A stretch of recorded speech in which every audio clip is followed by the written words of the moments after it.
நீங்கள் தப்பான கீயை போட்டு கோடிங் ஷீட்டை இவாலுவேட் பண்ணி மெரிட் லிஸ்ட்டு கொடுத்து மெயின்ஸ் எழுத வச்சு இன்டர்வியூ கண்டக்ட் பண்ணி ஃபைனல் செலெக்ஷன் லிஸ்ட்டே முடிச்சிட்டிங்க. எல்லாம் முடிச்ச பிறகு இந்த இது சொல்லுவாங்களா போஸ்ட்மார்ட்டம் பண்ணி என்ன வேஸ்ட்டு தானே. உயிரோடு இருக்கும்போது காப்பாற்றணும்ல ஒரு உயிரை, செத்த பிறகு நீ போஸ்ட்மார்ட்டம் பண்ணுறேன்னா என்ன அர்த்தம் இருக்குது? ஒன்றும் இல்லை, யூஸே கிடையாது. உயிரோடு இருக்கும்போது அவனை காப்பாற்றணும்ல. அது மாதிரி இப்போ இங்கே பார்த்தீங்கன்னா எத்தனை மாணவர்களுடைய வாழ்க்கை பாதிக்கப்பட்டிருக்கு. இப்போ 2024 ஆன்சர் கீ இதில் எத்தனை கொஸ்டினுக்கு தப்பாக இருக்குது? 3 கொஸ்டினுக்கு தப்பாக இருக்குது. நான் இது ரொம்ப அடிப்படையான கொஸ்டின்றனால இதை எடுத்து சொல்கிறேன். இன்னொரு சயின்ஸ் கொஸ்டின், இன்னொரு ஆர்பிஐ ரிலேட்டட் கொஸ்டின் தப்பாக இருக்குது. மொத்தம் 100 மார்க்கில் 3 கொஸ்டின் ட்ராப் பண்ணிட்டாங்க. 100 கொஸ்டினில் 3 கொஸ்டின் ட்ராப்டு. அவங்களே கன்ஃபியூஸ்டு அப்படின்னு சொல்லி ட்ராப் பண்ணிட்டாங்க.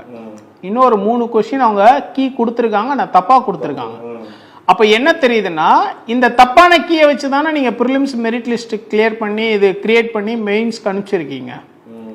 இப்போ பார்டரில் என் ஸ்டூடெண்ட் 2-3 பேர் எனக்கு தெரியும், கரெக்டாக 85 புள்ளி பார்டரில் நிற்கிறாங்க.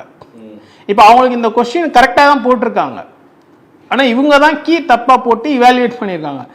இப்போ இவங்க கீ கரெக்டாக போட்டு இவாலுவேட் பண்ணியிருந்தா அவன் கட் ஆஃப் ரீச் பண்ணியிருப்பான்.